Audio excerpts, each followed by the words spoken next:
Back, ladies and gentlemen, 8-5 Arellano. www.v-league.ph, the league's official website, and of course you can like us on Facebook, facebook.com/Shakey'sV-League. The website is no longer on countdown mode. Matagal kasi ang daming tanong sa akin, bakit yung website yung naka-countdown? May sasabog ba? Ito, sasabog ang 10th season. Sabog talaga. What an explosive first day on our 10th year. Grabe, no? Parang scripted, eh. Parang kailan lang din, eh, na freshman yung mga taga-Ateneo nung kinover namin for the first time. As a service ace is scored there by Aiko Ordaz, and that lead is down to 1. Well, in the fourth set so far, Henson with 3 attack points. And si Jaja on the other side having 2. Pero si Jaja 2 of 2. Yun. Kikar. Henson. Reyes. De Leon. Putting it into the face of Salamagos. Again, going for the dump. Tingnan mo Yung dito. maganda kay Rubiel. Last minute, kala mo isisit, eh. Oh, pero yung nangyari doon, may malaki na sa harapan niya, ginawa pa rin niya. Kanya katapang yun si Ruby. Right. Mikasa is the official ball of the Shakey's V-League. And a service error against Aiko Ordaz, who looks like she might be getting a little tired. Balot pa yung kanyang kanang balikat, so that might contribute to that one. Dan Henson, the former FEU player, with a jump serve that Reyes has a hard time fielding. Left-handed attack! Why not? Yup, and the presence of mind. Yan ang makikita mo pag ganyan yung mga players. Yung hinahabol, pero instead na pahirapan yung sarili nila, we'll use the left hand. Yeah, And it takes practice. Myla Pablo getting it done, tied at 9. Jaja into the net again. That's her second service error.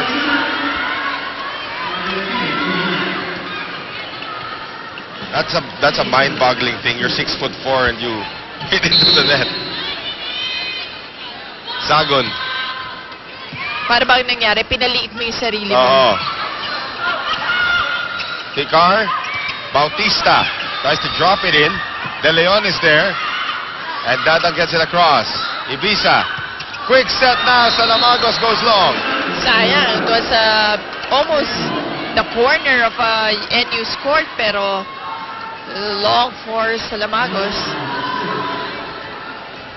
And now it is tied at 10. Axel is the official outfitter of the Shakey's V-League. Kikar. Bautista. And that also goes long. That's right. Not enough spin. 11-10. Bumalik na po ang kalamangan dito sa National University. Myla Pablo. Kikar. Balse. De Leon. Running attack from Jaja. Oh my gosh, din. Sige ate, ikaw talaga. Oo, hindi. Pag na, pareho Si Santiago ate. pag nakatalikod. That was the patented approach coming from Dindin Santiago. 12-10. Napako na sa 10 points itong kupunan ng Arellano.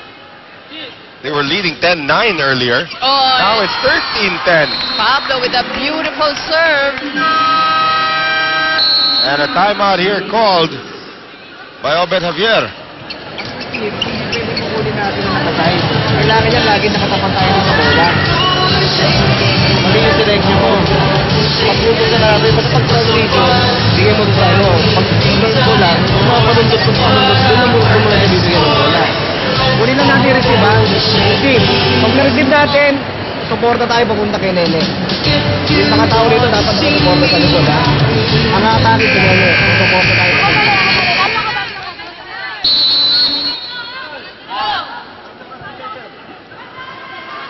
Well, back with us here, ladies and gentlemen. Let's take a look at the lineups here para sa magkabilang kupunan. As we can see that NU has a 13-10 lead. It is Myla Pablo, Dindin Santiago, Simon Dadang, Ruby De Leon, Jen Reyes in as libero, and Aiko Ordaz. This has pretty much been the lineup para sa kupunan ng NU. And now it is 14-10. That is 5 straight points now for NU. And once again, Pablo making good on the service line. Kanina Right. rin, may sunod-sunod siya. 3-4 yata yung That's pagkasunod-sunod. Tinatarget niya itong si Ibiza. Here's Tikar. Sagon. Oh, And Sagon finds the line. That's right. That's going to be called in. And sometimes it's better to be lucky than good. O palabas na yun eh. And Let now, go na nga Salamagos. eh. Ayan na. Gusto na siyang palitan kaagad. Magsa-serve pa lang siya. Salamagos has had 0 services this game go in. So Legacion goes in. Angelica Legacion for the Lady Chiefs. Nice serve by Legacion. It's so nice that NU can't return it. That's right. So, ang ganda naman ng pagkakahugot doon ni Coach Obet. Meron ka naman talagang mga ganon serve specialist talaga. They will come in. And usually in this case, your center can't serve. Sana pwede ganon sa NBA, no? Ma-foul si Dwight Howard. Pwede siyang palitan muna ni Steve Blake. Ano mag free throws lang. Oh, great save there from Sagon. De Leon tries to attack it. Tikar. Sagon across. Reyes. De Leon running attack. And Legacion can't keep it in. Again, yung parang slicing yung Yeah, parang cut attack na. cut shot. Yeah.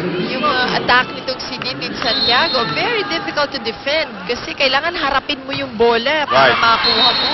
Dindin's head was almost chopped off there by that service error by Ruby De Leon. 15-13. Well, so far, Ordaz having 5 aces. Right. Having 6 actually. Pablo with 5 and Jaja with 3. Nice defense there by Henson. Tikar keeping it alive long enough for Balse. Great block by Balse on Dindin. Here's Dadang, and Dadang, too much power there for Teresa Bautista. And it is now a 3-point lead for the Lady Bulldogs, 16-13, second technical timeout.